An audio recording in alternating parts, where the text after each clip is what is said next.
Are Advantage plans denying Americans the care that they need? The New York Times seems to think so. Congress is debating it now, and more importantly, it could be the question that you are asking yourself as you consider life on Medicare. I did a deep dive into the 3 studies that many are citing as proof around Advantage plan denials to try and figure out what are the odds that you will be denied while on an Advantage plan. And I have to admit, I was genuinely surprised as I dug into these studies. Let's start with the 2022 study done by the Office of Inspector General, or OIG, which was picked up by the New York Times. The study's aim was to look at Advantage plan prior authorization denials and figure out how prevalent incorrect denials were. So of all of the denials that happen, how many of them should have been approved but were not? Now, the OIG study came to the conclusion that 13% of Medicare Advantage prior authorization denials should have been approved. It's an important number, and unfortunately, here's why I think it's completely unusable. This study initially took 283,000 prior authorizations, which is a very strong sample size, from 15 insurance companies. I'd prefer more, but we'll keep looking. From 1 week, which is not an ideal span of time, from the year 2019. Okay, I've got some issues. 1 week of claims from 4 years ago from 15 companies is not a good sign for looking at today's landscape. But let's keep going. After starting with 283,000 prior authorizations, they selected a sample size of 500 total claims, half for prior authorization denials, half for payment denials to physicians.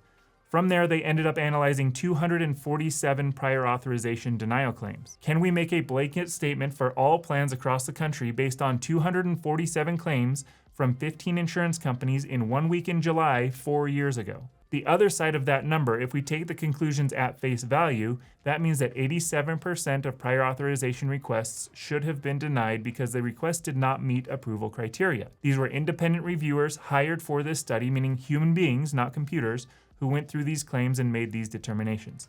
And when I say that we shouldn't take these values with a grain of salt, I don't mean it's because they are too high. They might be too low. The point is, I don't find them statistically relevant, but we're going to use them because we need a number like this to figure out how likely you are to get denied on an Advantage plan.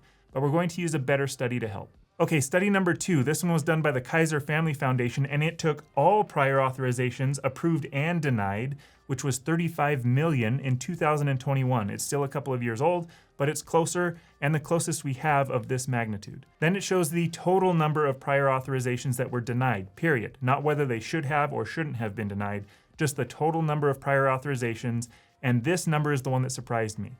It's 6%. 6% of all prior authorizations were denied. Now that is 2 million total requests, which is a big number, but it is only 6%. So for those of you who are worried about an Advantage plan because of the terrifying language around them denying anything you will ever need, 94% of prior authorization service requests were approved.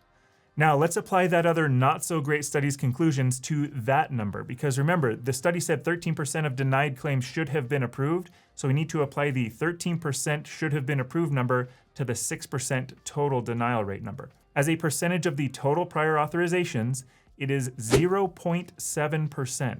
This means that of all prior authorization requests in 2021, 94% were approved, 6% were not approved, 0.7 were denied but should have been approved, meaning the prior authorization process was 99.3% accurate.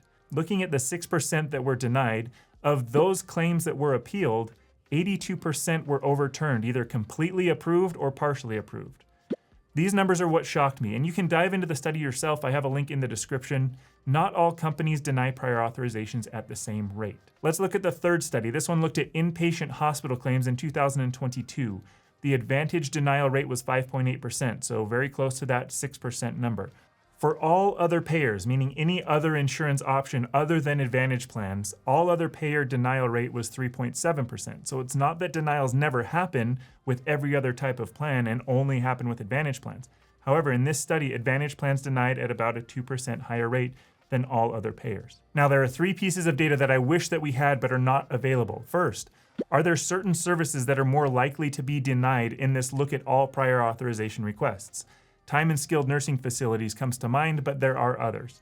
Second, are there certain Advantage plan types more likely to deny, meaning an HMO versus a PPO versus others?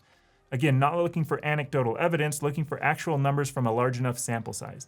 And the third piece of data that I wish that we had is what is the length of time between when a prior authorization is submitted and when it is approved or denied. Because if you go in for an important surgery or service and it takes days or weeks to get approval, well, you may have needed that surgery immediately, not 3 days or 3 weeks from now. So I wasn't able to find this data across all plans. Now, this is so important. I am not saying that Advantage plans are the answer. Again, I don't care which one you choose, Advantage, Supplement, or neither. My goal here is not to persuade you one way or another. It's to give you how they both work, real numbers around how they work, and then you can make the decision that suits you. I do care about entities portraying Advantage plans as something they are not. They are not the same as Original Medicare or Original Medicare with a supplement plan. They are managed care. You'll see the headlines and the shocking videos from people on YouTube bashing these plans and making you feel bad. Advantage plans are an easy target. Most of the videos we see on here bashing Advantage plans are from people who still put people on Advantage plans, but a video saying what we said in this video, or frankly a video saying, you know what, supplement plans are great, don't get as many clicks and views because they aren't as infuriating. We know because we have a bunch of these videos on our channel. Please go watch them. I know that I'm gonna get a lot of heat for this, saying that I am pushing Advantage plans. If you go watch the almost 200 videos on our channel and our website, you'll find that we do not push Advantage plans, like at all. We have an Advantage versus Supplement quiz on our website. In all of the years that this quiz has been live, 67.3% of all respondents have had Supplement recommended based on their answers. Of the last 100 who have taken the quiz, 67.7% of respondents have had Supplement recommended. Far higher percentages than the less than 50% of beneficiaries who actually choose supplement plans nationwide. And if we pushed Advantage plans, wouldn't we rig that quiz to show Advantage more often? I went down this rabbit hole because I wanted to see how nervous somebody currently on an Advantage plan or somebody considering one should be around services being denied. And based on these studies, the odds of denial in general are 6%.